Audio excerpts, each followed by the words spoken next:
Hi, I'm Kelsey, an OpenSciEd teacher and facilitator, and this video is going to go over Lesson 12 and Unit 6.2.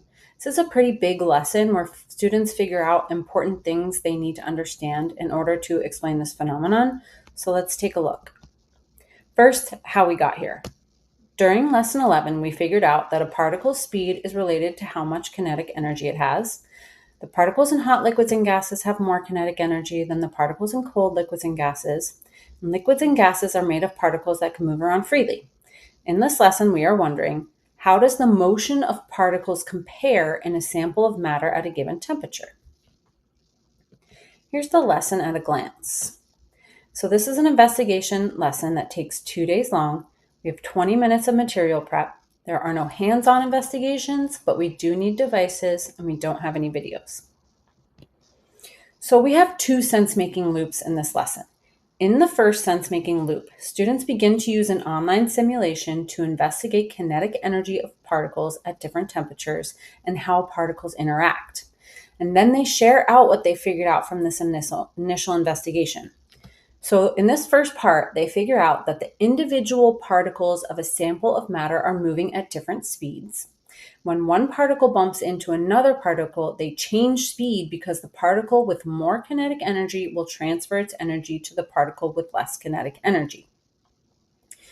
In the second sense-making loop, we go back and we do a more targeted investigation with the same simulator. And then in a science circle, we really define what we figured out, building on to what we know happens when particles bump into each other. So here we add on that if we increase the starting temperature or increase the number of particles, the total kinetic energy of the sample increases. We also figure out that the temperature is always the same as what we set it as, even if we change the number of particles. And temperature is a measure of the average kinetic energy of the particles in the matter.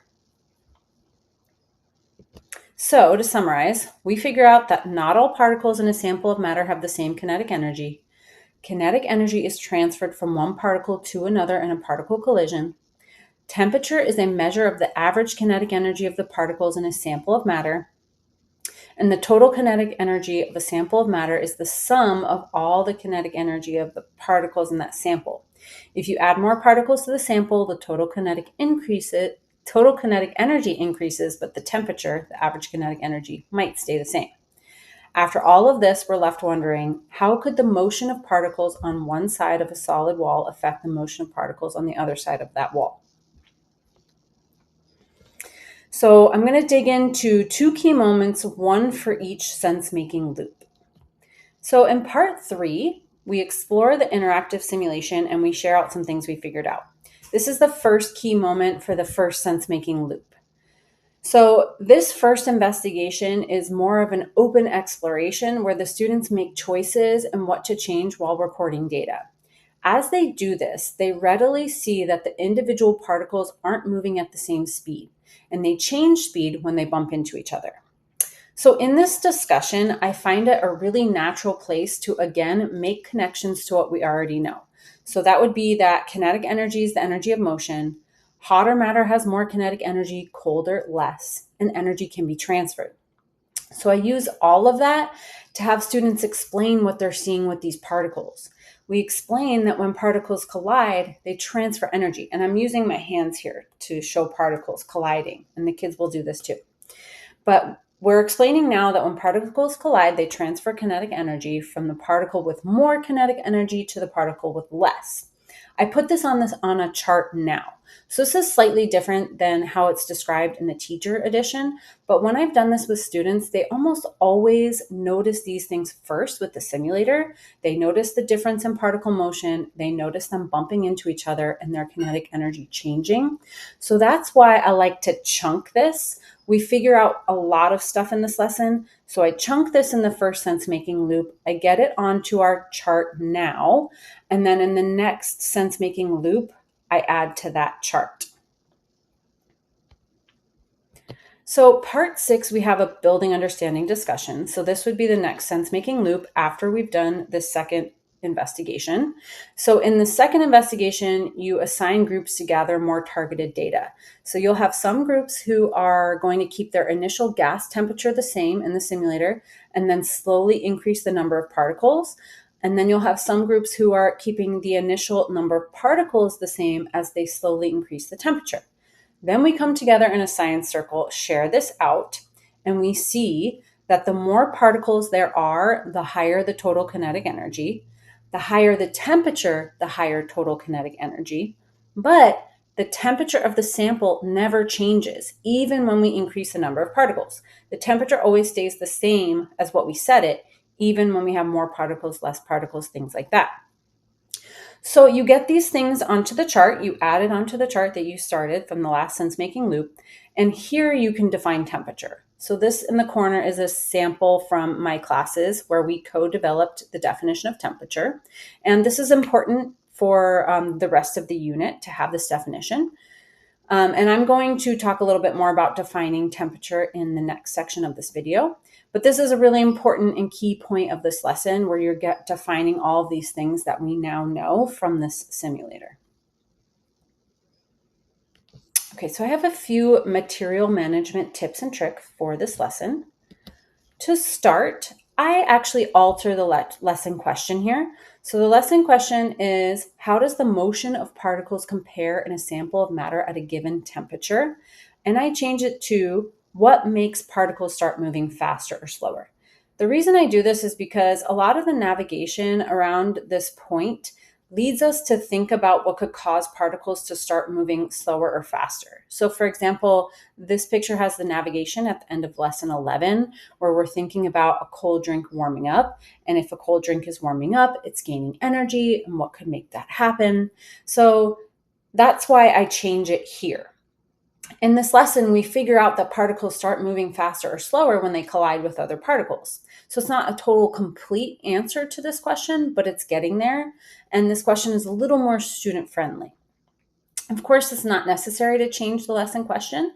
The original lesson question might work well for your students, or your students might be phrasing a question differently that works for them. Some notes about using this simulation. Before you do this lesson with your students, test it out. Test that it works on the devices available to your students. We have Chromebooks available for our students and it works really well, but I do every year just log on to one of their Chromebooks and just make sure that it's still working properly, because you don't want to be in the middle of class all prepared to do this and then it's not working. You also, if you don't have devices for your students or it's not working for some reason, just be prepared to show it as a demonstration.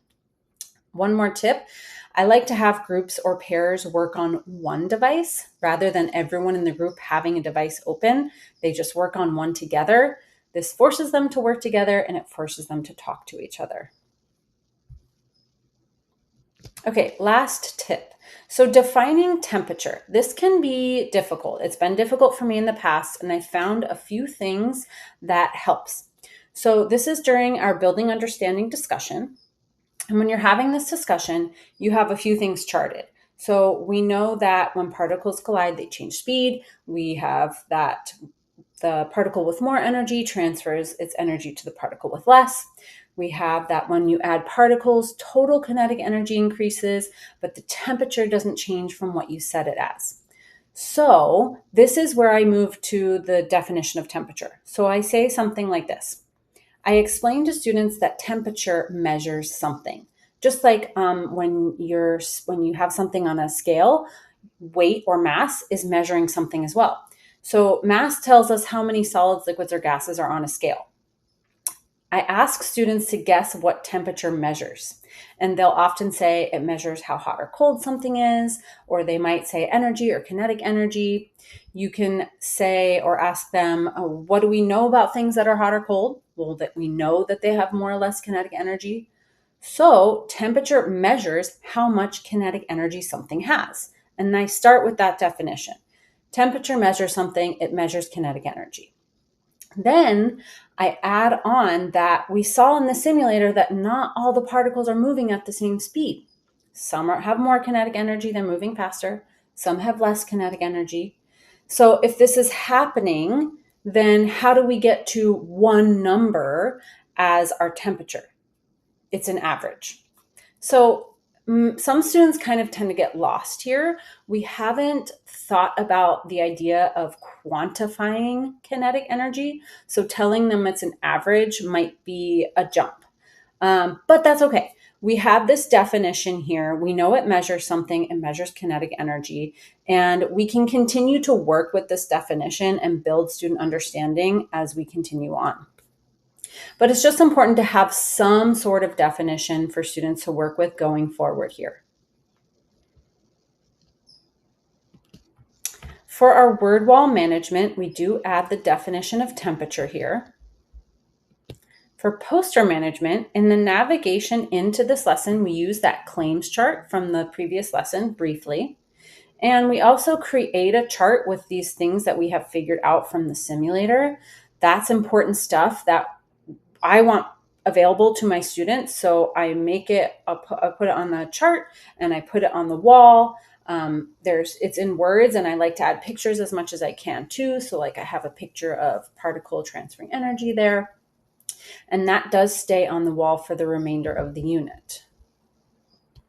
And that's it. In the next lesson, we start to think about how could the motion of particles on one side of a solid wall affect the motion of the particles on the other side of the wall. And that will be in the next video. Have a great day.